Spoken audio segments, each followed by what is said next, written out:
একজন নবী ছিলেন, যেই নবীর নাম হইল হযরতে দানিয়াল আলাইহিস সালাতু ওয়াস সালাম। তিনি আল্লাহরে কই, আল্লাহ ও মায়াল আল্লাহ, আপনার কাছে জানতে চাই আপনার সৃষ্টির শ্রেষ্ঠর মধ্যে সবচেয়ে দামি কোনটা?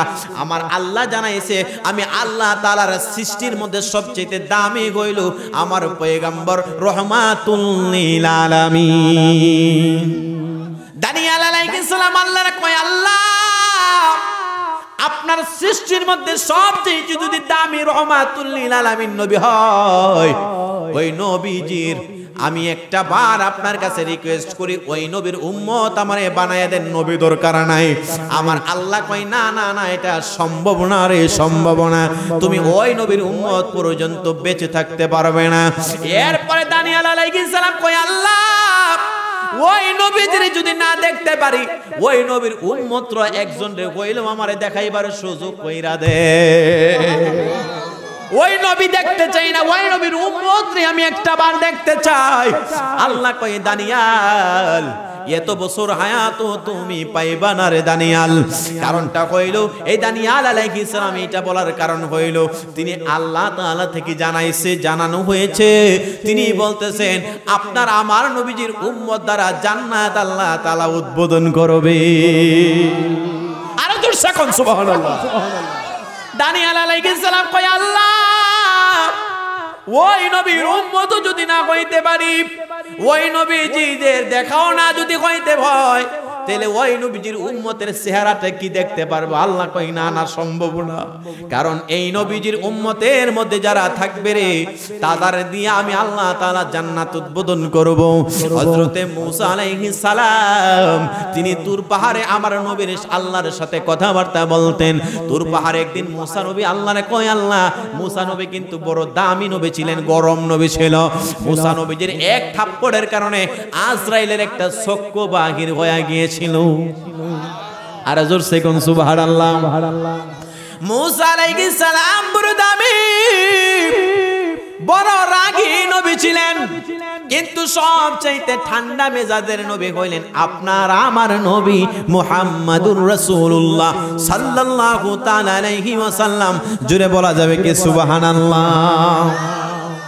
সবচাইতে নরম নবী আমার নবী, সবচাইতে নরম নবী আমার নবী। যে একদিন নামাজে রুকু দিছেন, আবু জেহেল উতবা সাইবা তারা আয়েশা না উটের নারী বুড়ি পচা আমার নবীদের উপরে ছাইরা দিছে। আল্লাহ পাক রব্বুল আলামিন জিবরাইলের মাধ্যমে জানাইতেছে, হ্যাঁ নবী আমার বন্ধুরে বলো, জিবরাইল আমার বন্ধুরে বলো, আমার বন্ধু যদি একবার পারমিশন দেয় আমি উহুদ পাহাড় দিয়া এই কাফের বেঈমান গোলারে সাফা দিয়া বাইরা লাবো। আমার আল্লাহ কয়, এ বন্ধু আপনি পারমিশন দিলেই কাজ করে ফেলবো। আমার নবী কয়, আল্লাহ আমার উম্মতরে যদি মাইরা লান আমি কার কাছে ইসলামের দাওয়াত দিব? সুবহানাল্লাহ কইতাই না রে বাবা। এই গরম নবী মূসা নবী যিনি এক থাপ্পড়ে আজরাইলের চক্ষু বাহির করে দিয়েছিলেন, কিতাব প্রমাণ করে হযরতে মূসা নবী তিনি একটা ঘুষি দিয়া তিনার একটা উম্মত, তিনার জামানায় বনি ইসরাইলের জামানায় এই যে ফেরাউনের একজন বাবুর ছেলে মেরে ফেলেছিলেন একটা ঘুষি দিয়া। সুবহানাল্লাহ কোন। কেমন গরম নবী, কেমন শক্তিশালী নবী, যার চড়ে আজরাইলের চক্ষু বাহির হয়ে যায়, যার ঘুষির কারণে ফেরাউনের বাবুর ছে মইরা যায়। এমন পয়গম্বর হযরতে মূসা নবী আল্লাহ তাআলার তোর পারে যায় কয়, আল্লাহ ও আল্লাহ সবচেয়ে দামি কোন জিনিস আপনি বানাইছেন জানতে চায়। আমার নবী কয়, মূসা রে সবচেয়ে দামি আমি আল্লাহ তাআলা আমার পয়গম্বর রহমাতুল লিল আলামিনকে বানাইছে। মূসা আল্লাহরে কয়, আল্লাহ ওই নবীর একটা বার দেখতে চায়। আল্লাহ কয়, না না সম্ভব না, তুমি পাইবা না, ওই নবীর সাক্ষাৎ পাইবা না। মূসা নবী এরপরে আল্লাহ কয়, আল্লাহ ওই নবীরে যদি না দেখতে পারি, ওই নবীর উম্মত হিসাবে আমি মূসারে কবুল করে নাও। আল্লাহ কয়, না না না এটাও সম্ভব না। মূসা নবী আল্লাহরে কয়, আল্লাহ যদি তিনারে নবী হিসাবেও না বানাইয়া ওই নবীর উম্মত হিসাবে বানাইতা খুশি হইতাম, ওই নবীর উম্মতের চেহারা দেখাইলেও খুশি হইতাম। করতাম, এটাও যদি সম্ভব না হয়, আল্লাহ ওই নবীর উম্মতের একটু গলার সাউন্ড আমি শুনতে চাই। সুবহানাল্লাহ বলেন। এই রুহুর জগতে তখন আপনি আমি আসি নাই, নবীজির উম্মত যারা হবে রে, আমরা একটা সাউন্ড করেছিলাম, একটা শব্দ করেছিলাম। আল্লাহ বলেছিল, এ আমার বন্ধু হাবিবের উম্মতেরারি, তোমরা একটু জানায়া দাও, আমরা রুহু জগতে একটা আওয়াজ দিয়েছিলাম, ওই আওয়াজটার নাম কইল লাব্বাইক আল্লাহুম্মা লাব্বাইক। জোরে জোরে আওয়াজ করে বলা যাবে কি সুবহানাল্লাহ? লাব্বাইক আল্লাহুম্মা লাব্বাইক লা শারীকা লাক লাব্বাইক। এমন একটা তালকিন দিয়ে আমরা জবাব দিয়েছিলাম। মুসা নবী এই জবাব শোনার পরে কই, আল্লাহ এত মজার জবাব তারা দিয়েছে, আপনার হুকুমে তারা জবাব দিয়েছে। আমার আল্লাহ কয়, আমার বন্ধু হাবিবের উম্মত এত সুন্দর করে জবাব দিবে, আমি আল্লাহ তাআলাও তো জানতাম না। মুসা নবীকে আমার আল্লাহ জানাইছেন, এ মুসা রে, আমি আল্লাহ তাআলার দরবারে খানায়ে কাবা শরীফে যারা তাওয়াফ করতে আসবে, তখন থেকে আমি আল্লাহ তাআলার এই তালকিনটা আমার নবীর উম্মতেরা যে লাব্বাইক আল্লাহুম্মা লাব্বাইক তালকিন দিয়েছে, এটা হজ করার মধ্যে একটা দোয়া হিসাবে কবুল করে নাও। এই মুসা নবী থেকে এই লাব্বাইক আল্লাহুম্মা লাব্বাইক খানায়ে কাবা শরীফে তাওয়াফ হয়। জোরে কন্না সুবহানাল্লাহ। এই কিছু সব আমার নবীর উসিলায়। সুবহানাল্লাহ বলেন। এ বন্ধুরি আমার, আসুন নবীর, আপনাদের কি ভালো লাগতেছে না? আমি নিজেও এই আলোচনা আর আমার আগে কোনোদিন আমি শুনি নাই। আমি যখন কিতাবে পড়েছি আশ্চর্য হয়ে গেছি। আয় বাঞ্ছারামপুরে আজকে এই আলোচনা করব। সুবহানাল্লাহ বলেন না। 313 জন নবীকে আমার আল্লাহ এই জমিনের মধ্যে পাঠাইছেন কালিমা দিয়া। কি দিয়া? কালিমা দিয়া। আল্লাহ তো বানাইছেন 1,24,000 পয়গাম্বর। সুবহানাল্লাহ বলেন। 1 লক্ষ মতান্তরে 2 লক্ষ, কেউ কেউ বলেন মতান্তর নাই, 1,24,000 পয়গাম্বরকে আল্লাহ তাআলা এই জমিনের মধ্যে পাঠাইছেন, আদম থেকে ঈসা নবী আমার নবী পর্যন্ত। কিন্তু আল্লাহ তাআলা কালিমা দিয়েছেন। কেউ কেউ কোন নবীর কালিমা ছিল লা ইলাহা ইল্লাল্লাহ মুসা কালিমুল্লাহ, কোন নবীর কালিমা ছিল ঈসা রূহুল্লাহ। কিন্তু আমার আল্লাহ তাআলা কোনদিন রব নবীর সাথে এত মজার কালিমা কাউরে দেন নাই। 200-312 জন নবীকে আল্লাহ তাআলা ভিন্ন ভিন্ন ভাবে কালিমা দিয়েছেন, কিন্তু একটা মাত্র কালিমা আরবের সাথে লা ইলাহা ইল্লাল্লাহু মুহাম্মাদুর রাসূলুল্লাহ সাল্লাল্লাহু তাআলা আলাইহি ওয়াসাল্লাম, রবের কালিমা একমাত্র আপনার আমার নবীর সাথে আল্লাহ দিয়ে দিয়েছে। আল্লাহ জানায় দিতেছেন, এ পয়গম্বর, আমি আল্লাহ তাআলা 313 জন নবীকে পাঠাইছি, সকলকে এক একটা করে কালিমা দিয়েছি। যে কালিমার মধ্যে এত মজা রাখি নাই, সব 200-312 জন নবীকে আমি আল্লাহ ভিন্ন ভিন্ন কালিমা দিয়েছি। কিন্তু আমি আল্লাহ পাক রব্বুল আলামিন যে কালিমার মধ্যে বড় মজা পেয়েছি, যে কালিমার মধ্যে আমি আরো মজা পেয়েছি, সেই কালিমাটা হইল লা ইলাহা ইল্লাল্লাহু মুহাম্মাদুর রাসূলুল্লাহ।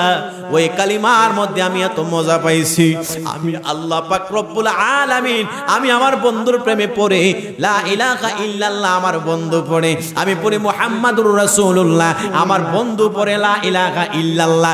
এই কালিমার মধ্যে আমি আল্লাহ তাআলার রবকে বড় মজা করে ফুটাইয়া তুলেছি।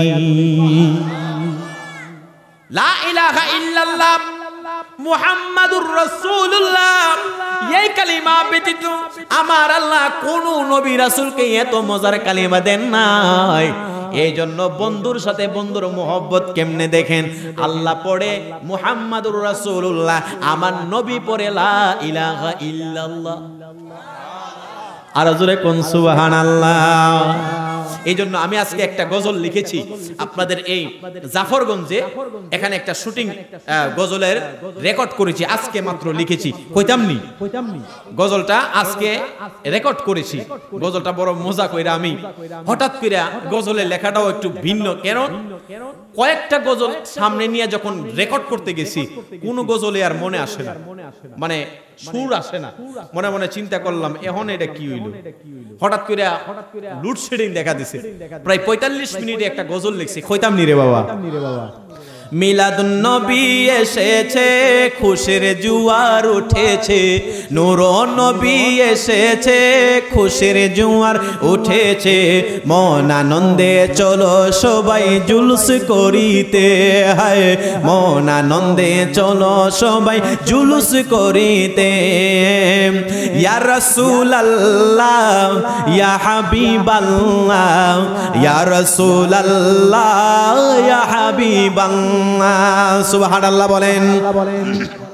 নবীর আগমনে সারা জগৎ মেতেছে, ফেরেশতাকুল আনন্দে সুর তুলেছে, ফেরেশতাকুল আনন্দে সুর তুলেছে। আশিকগণ নবীর প্রেমে দুরূদ পড়তেছে, আশিকগণ নবীর প্রেমে দুরূদ পড়তেছে, মন আনন্দে চলো সবাই জুলুস করিতে, হায় মন আনন্দে চলো সবাই জুলুস করিতে। ইয়া রাসূলুল্লাহ ইয়া হাবিবাল্লাহ, ইয়া রাসূলুল্লাহ ইয়া হাবিবাল্লাহ, ইয়া রাসূলুল্লাহ ইয়া হাবিবাল্লাহ, ইয়া রাসূলুল্লাহ ইয়া হাবিবাল্লাহ, ইয়া রাসূলুল্লাহ ইয়া হাবিব। মা আমেনার কুলে এলো নবীদের সরদার, যাহার নূরে ধন্য হলো কুল মাখলুকাত, হাই কুল মাখলুকাত। সেই নবীর দিদার পেতে, সেই নবীর দিদার পেতে রয়েছি বসে, চলো সবাই জুলুস করতে মিলাদে নবীতে, মন আনন্দে চলো সবাই জুলুস করিতে। মিলাদুন নবী এসেছে, খুশির জোয়ার উঠেছে, নূরুন নবী এসেছে, খুশির জোয়ার উঠেছে, মন আনন্দে চলো সবাই জুলুস করিতে, হায় মন আনন্দে চলো সবাই। ইয়া রাসূলুল্লাহ ইয়া হাবিবাল্লাহ, ইয়া রাসূলুল্লাহ ইয়া হাবিবাল্লাহ, ইয়া রাসূলুল্লাহ ইয়া হাবিবাল্লাহ। প্রিয় নবীর আগমন এমন খুশির দিন, এমন খুশির দিন, রহমতের বাতাস পড়ছে আসমান আর জমিন। আর জোরে কন্যা সুবহানাল্লাহ। আরে প্রিয় নবীর আগমনে এমন খুশির দিন, হায় এমন খুশির দিন, রহমতেরই বাতাসে পড়ছে আসমান আর জমিন। পাপী বান্দার মুখে আল্লাহ, পাপী বান্দার মুখে আল্লাহ হাসি ফুটাইছে, মন আনন্দে চলো সবাই জুলুস করিতে, হায় মন আনন্দে চলো সবাই। মিলাদুন নবী এসেছে, খুশির জোয়ার উঠেছে, মিলাদুন নবী এসেছে, হাই নূরুন নবী এসেছে, খুশির জোয়ার উঠেছে, মন আনন্দে পড়ো সবাই জুলুস করিতে, হায় মন আনন্দে চলো সবাই জুলুস করিতে। ইয়া রাসূলুল্লাহ ইয়া হাবিবাল্লাহ, ইয়া রাসূলুল্লাহ ইয়া হাবিবাল্লাহ, ইয়া রাসূলুল্লাহ ইয়া হাবিবাল্লাহ। জোরে জোরে বলা যাবে কি মারহাবা। 40 মিনিটে এই গজলটা লিখছি এবং এটা রেকর্ডও করছি। মারহাবা কইতাই না আপনারা আমার ইউটিউবে আলহামদুলিল্লাহ আপনারা এই গজলটা বেশি না 2-3 দিনের ভিতরে পাবেন।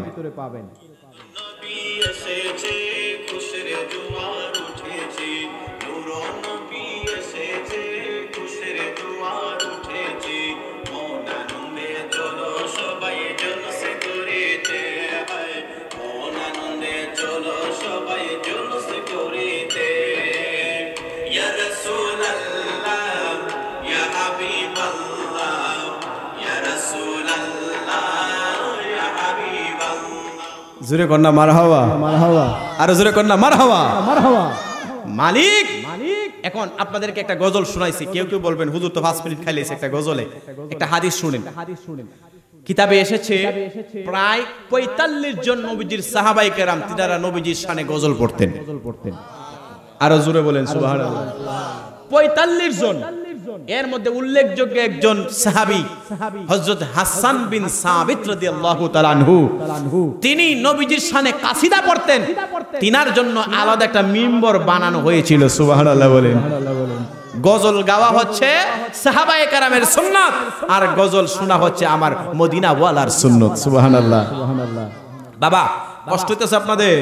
তাহলে একটু দুরূদ শরীফ পড়ি। আল্লাহুম্মা সাল্লি আলা সাইয়্যিদিনা আল্লাহুম্মা সাল্লি আলা সাইয়্যিদিনা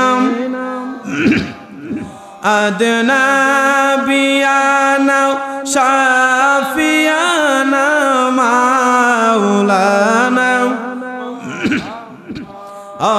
আল্লাহুম্মা সাল্লি আলা জুমার গরকে কাবা বানায়া মনের গরকে মদিনা আই গো যাই নামাজবি সাইয়া দেখবা ওই যে সোনার মদিনা আল্লাহুম্মা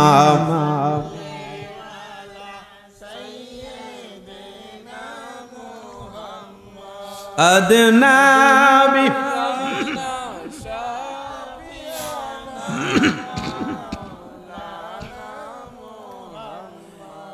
মুসলমান বাবা ভাইয়েরা আর একটু সামনে যাই, কষ্ট হইব বাবা। নবীজি দুনিয়া থেকে বিদায় নেওয়ার পরেও আমার রাসূলের মুজিজা আর ফুইটা উঠছে। সুবহানাল্লাহ বলেন। ওই আলেমটার নাম হচ্ছে যিনি মসজিদে নববীর মধ্যে ইমামের দায়িত্ব ছিলেন, হযরত আসেম রহমাতুল্লাহি আলাইহি। আমার কষ্ট হচ্ছে আপনাদের? নবীজি দুনিয়াতে থাকার যে আলোচনা আপনারা শুনছেন, নবীজি বিদায় নেওয়ার পরে কিছু মুজিজা শুনেন। মসজিদে নববীর একজন ইমাম ছিলেন, খতিব ছিলেন, যিনি কুরআন তেলাওয়াত করতে পুরো মদিনা আরবের চেয়েও ঢোল নেমে আসতো। সুবহানাল্লাহ বলেন। কারণ হচ্ছে উনি কুরআন তেলাওয়াত করলে এত ঘ্রাণ বাহির হতো। সুবহানাল্লাহি ওয়া বিহামদিহি।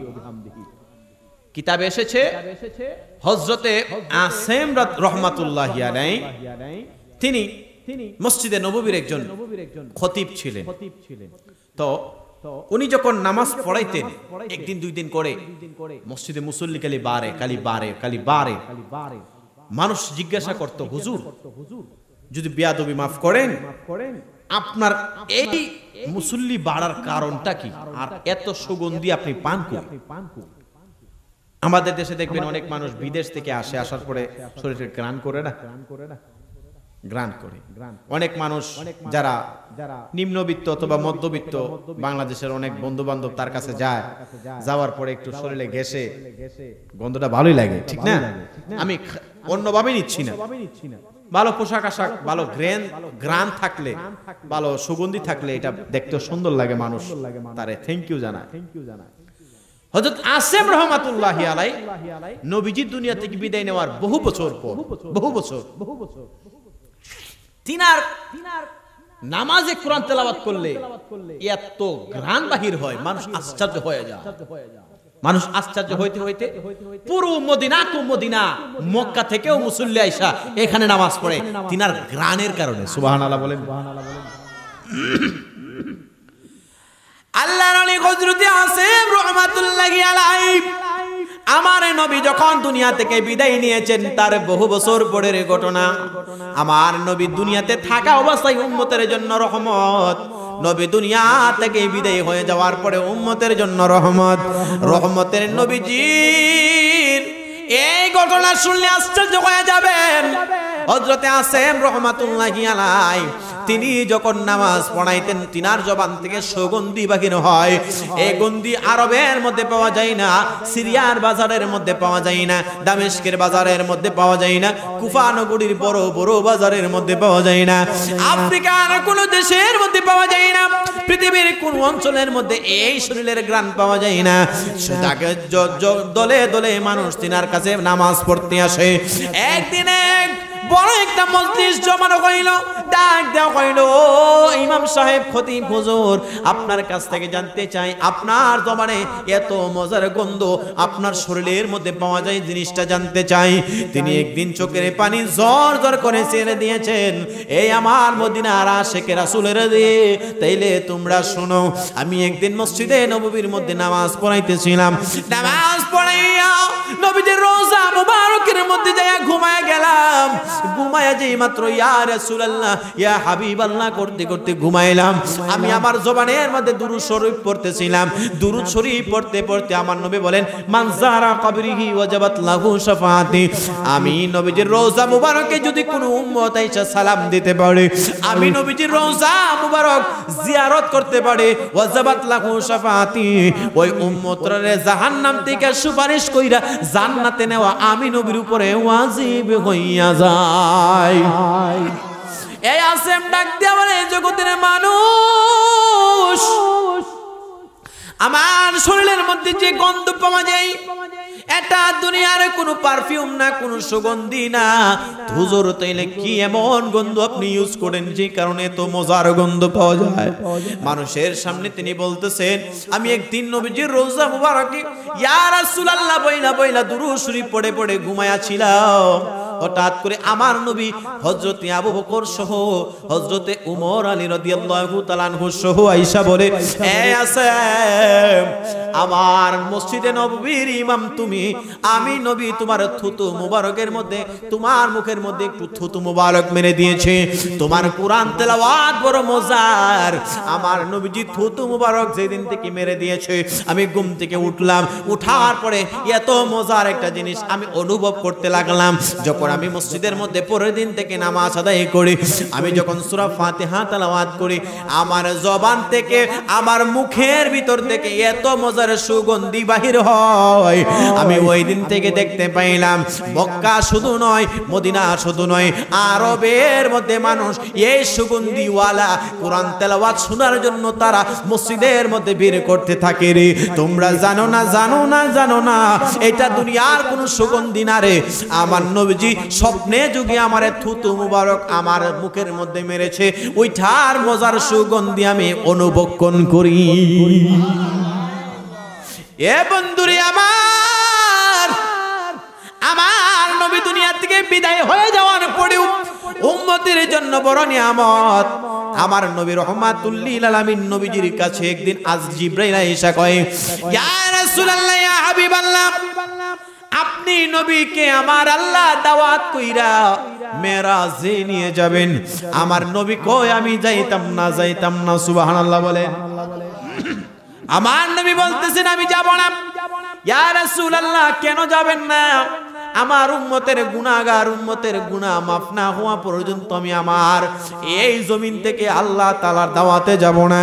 আমার আল্লাহ জানাইলেন, এ জিবরাইল, জানাইয়া দাও আমার বন্ধু হাবিবের ৭০,০০০ গুনাহগার উম্মত আমি আল্লাহ মাফ করে দিয়েছে। আমার নবী কয়, আমি এই ৭০,০০০ গুনাহগার উম্মত মাফ চাই না, আমি আরো বেশি চাই, আরো বেশি চাই। আমার আল্লাহ কয়, বন্ধু হাবিব গো, আপনি যদি এই ৭০,০০০ গুনাহগার উম্মত মাফ না চাইতে চান, কি হইব? আমার আল্লাহর পয়গম্বর কয়, আমি ৭০,০০০ চাই, আরো বেশি চাই, আমি চাই না তেমন না। আল্লাহ বন্ধু হাবিবকে জিবরাইলের মাধ্যমে জানাইছে, ইয়া রাসূলুল্লাহ, ইয়া হাবিবাল্লাহ, ৭০,০০০ গুনাহগার উম্মতকে আমি আল্লাহ মাফ করেছি। প্রতি ৭০,০০০ গুনাহগার উম্মত এক একজন ৭০,০০০ করে করে করে করে আপনার গুনাহগার উম্মত গুলারে মাফ নেওয়ার পারমিশন আমি আল্লাহ তাআলা দান করে দিয়েছি। ৭০,০০০ গভীর মনোযোগ দিয়ে শুনবেন। ৭০,০০০ গুনাহগার উম্মত 70,000 গুনাহগার উম্মত, এক একজন আবার 70,000 গুনাহগার নিয়ে যাবে। সুবহানাল্লাহ বলেন। এই 70,000 গুনাহগার উম্মত প্রতিজনে আবার 70,000 করে করে জাহান্নামীদেরকে জান্নাতে নিয়ে যাবে। ক্যালকুলেটর হিসাব করলে দেখা যায় 390 কোটি গুনাহগার উম্মত আমার আল্লাহ তাআলা বিনা হিসাবে জান্নাত দান করে দিবে। আরো জোরে কন্যা সুবহানাল্লাহ। এ বন্ধুরে আমার, এই জন্য ওই নবীর উম্মত হইতে পাইরা অনেকে বেজার হয়, অনেকে বেজার হয়। আসেনি? আচ্ছা, না করছে একজনে। এবার আসেন আমরা কোরআনে একটু যাই। আল্লাহ বলছেন কুল বিফাদলিল্লাহি ওয়া বিরহমাতিহি ফাবিযালিকা ফালইফরাহু। জোরে কোন সুবহানাল্লাহ। একজনে কিন্তু না কইছেন বুঝা, না বুঝা না বুঝা কইছেন। কিন্তু আল্লাহ তাআলা দুনিয়ার পয়গম্বর আসার পরে সবাই খুশি ছিল, বেজার ছিল কে? আস্তে বলেন কে? শয়তান। তাহলে মিলাদুন নবীর কথা আল্লাহ কোরআনে বলছে কুল বিফাদলিল্লাহি ওয়া বিরহমাতিহি ফাবিযালিকা ফালইফরাহু। হে আমার বান্দারা, আমার নবীরে ভাইয়া তোমরা আনন্দ করো। সুবহানাল্লাহ বলেন। মিলাদুন নবীর আনন্দ উল্লাস, আমরা যদি মিলাদুন নবীর জুলুস করি আমাদের দেশে একদল বেজার নাও কথা কয় না, বেজার আছে না? তারা কি তারা নবীজির আগমনের সময় যে বেজারা ছিল তারা এই বেজারের লোক না? কথা বলেন ঠিক না? ঠিক না? কওমি অঙ্গনের বক্তা মামুনুল হক জেল থেকে ছাড়া পাওয়ার পরে তারা মিষ্টি বিতরণ করে আর বলে আমরা ঈদের আনন্দ, ঈদ পালন কইরা কইরা যেন ঈদের আনন্দ কইরা তারা মিষ্টি পালন কইরা খাওয়া দাওয়া করতেছে। আর এই মামুনুল হকের চেয়েও শ্রেষ্ঠত্ব কোটি কোটি কোটি কোটি গুণে শ্রেষ্ঠ পয়গম্বর আমার নবী, ওই নবী দুনিয়াতে তাশরীফ আনছে। এই দিনে আমরা মিলাদুন নবী জুলুস করি, তাবারক খাই। এই দিনটারে তারা আমরারে পূজার সাথে তুলনা করে। আছে কিনা নাই? কথা কোন আছে না? আছে। তাহলে বোঝা যায় নবীজির আগমনে খুশি ছিল তামাম জগৎ, বেদার ছিল ইবলিস। আর ঈদে মিলাদুন নবীর মাহফিল, ঈদে মিলাদুন নবীর জুলুস করলে সবাই খুশি হয়, একমাত্র বেজার হয় ওয়াহাবিরা। কথা কয় না? আবার ওয়াহাবিরা, আবার ওয়াহাবি মনে করেন না যারা নবীর দুশমন, আল্লাহর দুশমন তারাই ওয়াহাবি। ঠিক না? যারা নামাজ পড়ে, যারা পর্দা করে, যারা কালিমা পড়ছে তারা তো সুন্নি। তারা কি? অনেকে বলবেন হুজুর আপনি ইমুক রে কইছেন। না, ইমুক তো নামাজ পড়ে। কথা কোন? আপনি আমারে সুন্নি কইবেন সারা দিন আমি খুশি হমু, আর আমি তোমার ওয়াহাবি কইলে তোমার জ্বলবো। কথাটা বুঝেন নাই? এই জন্য মনে হয় কিছু কষ্ট হইতেছে আপনাদের। আমার আল্লাহ পাক রব্বুল আলামিন নবীজি যখন শুভ আগমন করেছিলেন ফেরেশতাদেরকে 2 বার ছুটি দিয়েছে। সুবহানাল্লাহ বলেন। তামাম ফেরেশতাকুলকে আমার আল্লাহ 2 বার ছুটি দিয়েছিলেন। প্রথম আসমানের ফেরেশতা দ্বিতীয় আসমানে যাইতে পারে না, তাদের কোনো পারমিশন নাই, বাধা বিঘ্নতা ছিল না। প্রথম আসমানের ফেরেশতা সপ্তম আসমানে যাইতে পারতো, সপ্তম আসমানের ফেরেশতা প্রথম আসমানে আসতে পারতো। তারা 2 বার ছুটি পেয়েছিল। ওই সময়টা জানেন হযরতে শীশ আলাইহিস সালাতু ওয়াস সালামের জামানায় বলে না না না। হযরতে নূহ নবী তখন যখন প্লাবন হয়েছিল তখন বলে না না না। হযরতে মূসা আলাইহিস সালাম নীল নদে ফেরাউনকে মারার পরে তখন বলবো না না না। হযরতে ঈসা আলাইহিস সালাম মৃত মানুষ কবর থেকে জিন্দা করেছিলেন তখন না না না। হযরতে দাউদ আলাইহিস সালাতু ওয়াস সালামকে আমার আল্লাহ বিভিন্ন পরীক্ষা থেকে মুক্ত করেছিলেন তখন বলবো না না না। কিন্তু আমার নবী যখন দুনিয়ার মধ্যে তাশরীফ এনেছিলেন, শুভ আগমন করেছিলেন, আল্লাহর ফেরেশতাগণকে আমার আল্লাহ ডাক দেয় বলে এ ফেরেশতারা যা যা যা, আজকে তোমাদেরকে আমি ছুটি দিয়ে দিলাম। তোমরা যেই ভাবে পারো ছুটি তোমরা উচ্ছ্বাস করো, তোমাদেরকে আনন্দ করার জন্য ছুটি দিয়ে দিলাম। আমার নবীর আগমনে তারা আনন্দ করেছিল। একদিন এইটা কইলে নবীজির আগমনের দিন ফেরেশতাগণকে আল্লাহ ছুটি দিয়েছিল কিতাব প্রমাণ করে। আরেকদিন আমার আল্লাহ তামাম জগতের যত ফেরেশতা আছে সকলকে ছুটি দিয়েছিলেন। কোন ফেরেশতা তাদের কোনো ধরা বসা ছিল না। ওই দিনটা ছিল আমার নবীকে আমার আল্লাহ যখন মেরাজ করাইতে নিয়ে গিয়েছিলেন তখন সকল ফেরেশতারা আনন্দ কইরা কয় রহমাতুল লিল আলামিন নবী জান্নাতের মধ্যে আল্লাহর বাড়িতে তাশরিফ আনবে।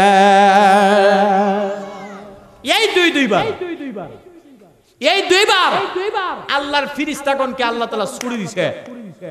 এই দুইবার ব্যতীত আল্লাহর যত নবী রাসূল বিপদে পড়ছে, আল্লাহর যত নবী রাসূলকে আল্লাহ তাআলা তাদেরকে প্রমোশন দিছে, কোন সময় আল্লাহর ফেরেশতাগণকে ছুড়ে দেয় নাই। সুবহানাল্লাহ বলেন। মুসা আলাইহিস সালাম আল্লাহরে কয় আল্লাহ আপনারে দেখতাম চাই, দিদার দেন। আল্লাহ কয় লাম তারানি, সম্ভব না। এক পর্যায়ে আল্লাহ অনুমতি দিয়েছে, যাও দেখার সুযোগ দিলাম, তবে দেখার সিস্টেমটা হইল তুর পাহাড়, ওয়া তুর সিনিনা ওয়া হাযাল বালাদিল আমিন। জোরে কোন সুবহানাল্লাহ। তুর একটা পাহাড়ের নাম, তুর একটা পাহাড়। তো ওই তুর পাহাড় একটা সম্মানিত পাহাড়। ওই পাহাড়ে যাইয়া মুসা আলাইহিস সালাম যাইতেন, একটা গাছের সাহায্যে কথাবার্তার আদান প্রদান হতো। এভাবেই এসেছে কিতাব। মুসা আলাইহিস সালাম তুর পাহাড়ে যাওয়ার মধ্যখানে তিনি আল্লাহরে অনেক রিকোয়েস্ট করার পরে আল্লাহ আপনারে আমি দেখার জন্য, সুবহানাল্লাহ বলতেন না। আল্লাহ বললেন মুসা আমি আল্লাহরে দেখা সম্ভব না রে, তুমি তাজাল্লি সহ্য করতে পারবে না। এরপরে মুসা আলাইহিস সালামের আকুতি মিনতির কারণে রাজি হলেন আল্লাহ। মুসা নবী তুর পাহাড়ে আল্লাহর দিদার করতে চায়। আল্লাহ কয় মুসা রে তোমার জুতাগুলো খুলে তুমি তুর পাহাড়ে প্রবেশ করো রে। আমার নবী মেরাজে যায়, আল্লাহ তাআলা দাওয়াত করে নিয়ে যায়। ও পয়গম্বর, আমার নবী মুসা নবীজির দিকে অনুসরণ করে জুতা খুলতে চায়, নবী জুতা মুবারক খুলতে চায়। আল্লাহ কয় ইয়া রাসূলুল্লাহ, নবী গো আপনি নবীরে আমি আল্লাহ মুসা নবীর মতো করে বানাই নাই। আমার এই আরশ আজিম আপনার জুতা মুবারকের ধুলি পাওয়ার জন্য পাগল পারা হয়ে রয়েছে। আপনি নবী জুতা মুবারক খুলবেন না। আপনি নবী নবী উলাম্বিয়া, আপনি নবী সাইয়্যিদুল আম্বিয়া, আপনার জন্য বানায় আছে গো আল্লাহ সারাটি দুনিয়া গো নবীজি। আপনি নবী সাইয়্যিদুল আম্বিয়া, মিজানেরও গেটে গো নবী থাকিবেন দাঁড়ায়া। মিজানেরও গেটে গো নবী, মিজানেরও পাল্লাই গো নবী থাকিবেন দাঁড়ায়া। দুরূদ পড়া উম্মতদেরকে গো নবী তোরাই বারলা গিয়া গো নবীজি। আপনি নবী সাইয়্যিদুল আম্বিয়া, কাউসারেরও পারে গো নবী থাকিবেন দাঁড়ায়া। কাউসারেরও পারে গো নবী থাকিবেন দাঁড়ায়া। আরে দুরূদ পড়া উম্মতদেরকে গো নবী কাউসার বিলাহি বানি গো নবী। আপনি নবী সাইয়্যিদুল আম্বিয়া, ফুলসেরাতের গেটে গো নবী থাকিবেন দাঁড়ায়া। ফুলসেরাতের গেটে গো নবী থাকিবেন দাঁড়ায়া। আরে আশেক উম্মতদেরকে পান করিতে গো নবী থাকিবেন দাঁড়ায়া গো নবীজি।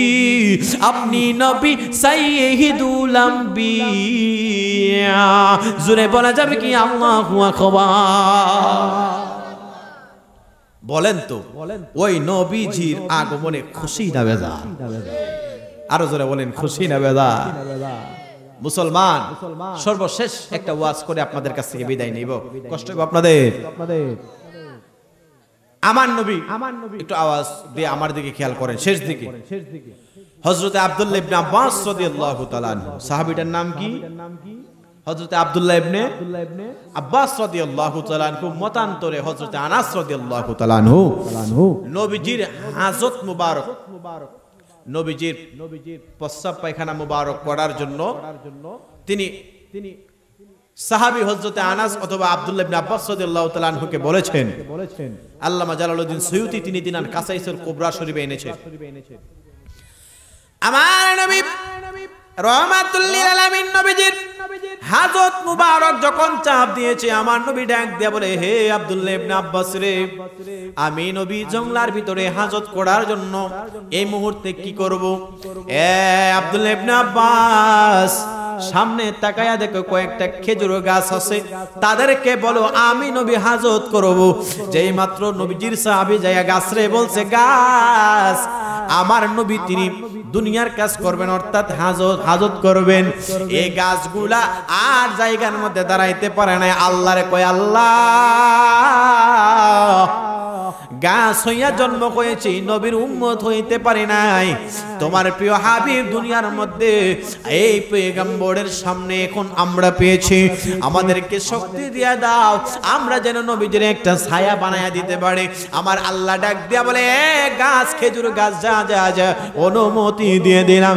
খেজুর গাছগুলা দূরে দূরে লাফায়া লাফায়া আইসা নবীজির জন্য একটা এমন ভাবে বাথরুমের ব্যবস্থা করে দিয়েছেন। আমার নবী সেখানে বাথরুম মুবারক করলেন। ওইখানের মধ্যে কইরা আসার পরে রে বন্ধু, হযরত আব্দুল্লাহ ইবনে আব্বাস রাদিয়াল্লাহু তাআলা আনহু গেলেন। আমার নবীজি যে হাজত মুবারক করেছেন ওইটা দেখার জন্য যায়া দেখতেছে, আমার নবীজির হাজত মুবারকটা যেইগুলা করেছে সেইগুলা জান্নাতি সুগন্ধি যুক্ত হয়ে গেছে। বলুন সুবহানাল্লাহ। শুধু এতটুকুই নয়, নবীজির এই হাজত মুবারক জমিনে খেয়ে ফেলেছে। শুধু এতটুকুই নয়, এই যে খেজুর গাছগুলা দূর থেকে এসেছিল, সব খেজুর গাছগুলো আবার জায়গায় জায়গায় চলে গেছে।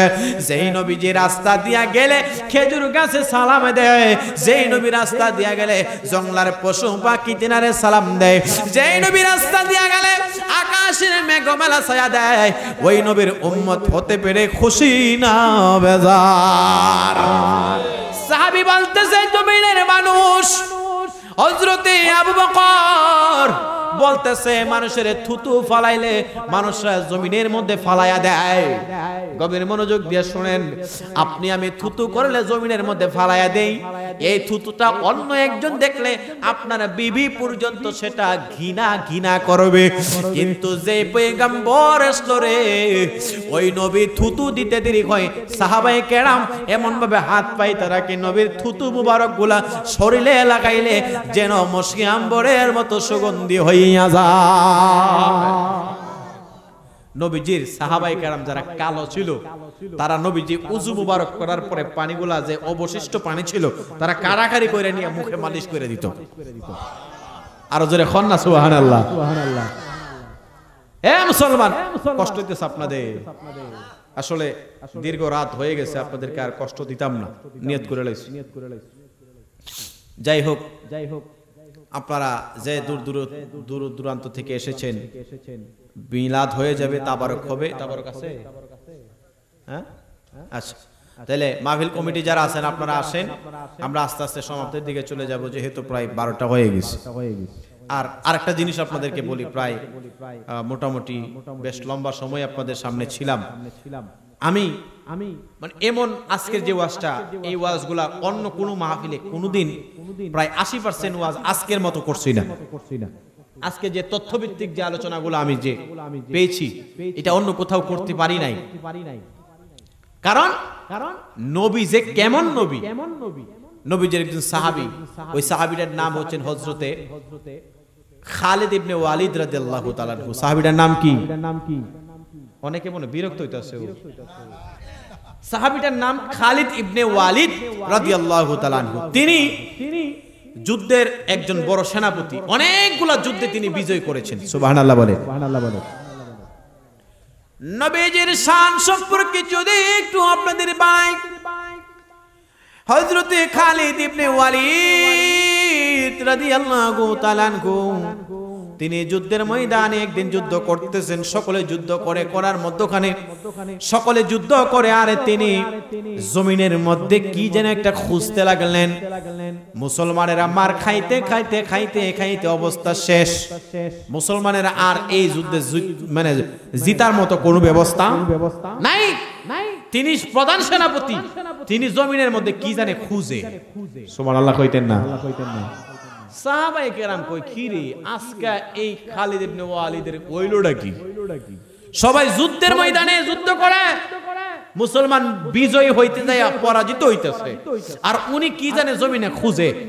এক পর্যায়ে কি জানে খুঁজতে খুঁজতে দেখে তিনার টুপিটা পড়ে গেছিল, টুপিটা ভাইয়া ইয়া রাসূলুল্লাহ বইলা তলোয়ার নিয়ে যেই মাত্র যুদ্ধ করতেছে, এক পর্যায়ে যুদ্ধ করতে করতে আবার তিনি বিজয়ী হয়ে গেছেন। সুবহানাল্লাহ বলেন। মুসলমানেরা মনে করতেছে মনে হয় আল্লাহ ফেরেশতা দিয়া এই জমিনের মধ্যে বিজয় দিতেছে, না তাকায় দেখে এটা তো নবীর সাহাবী হযরত খালিদ ইবনে ওয়ালিদ। সুবহানাল্লাহ বলেন। যুদ্ধ যখন শেষ হয়ে গেছে রাসূলের কাছে যায় কয় সাহাবীরা, ইয়া রাসূলুল্লাহ আজকে তো একটা কাজ হইছে। বলে কি? সাহাবীরা সব দিক দিয়ে যুদ্ধ করতে করতে বিজয়ের মুহূর্তে আবার দেখি খালিদ ইবনে ওয়ালিদ তিনি যুদ্ধ ছাইরা দিয়া জমিনে কি জানে খুঁজে, আর পিছনের দিক দিয়ে সাহাবায়ে কেরাম আক্রমণ হইতেছে। আজকে আপনি তার একটা জবাব নেবেন। ডাক দেওয়া হলো, এই খালিদ ইবনে ওয়ালিদ ব্যাপার কি? সত্যি? ইয়া রাসূলুল্লাহ ইয়া হাবিবাল্লাহ, নবী এই জমিনে আপনি নবী যতবার চুল মুবারক গুলো আপনি ফালাইছেন, সব সাহাবায়ে কেরাম তাবারকের মতো চুল নিয়েছে। আমি একদিন আপনার একখানা চুল মুবারক পেয়েছি।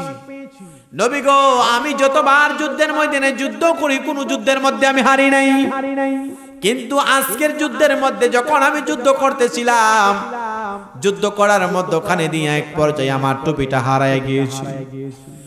ওই টুপিটা পাওয়ার জন্য আমি পিছনের দিক দিয়ে রওনা করে দিলাম।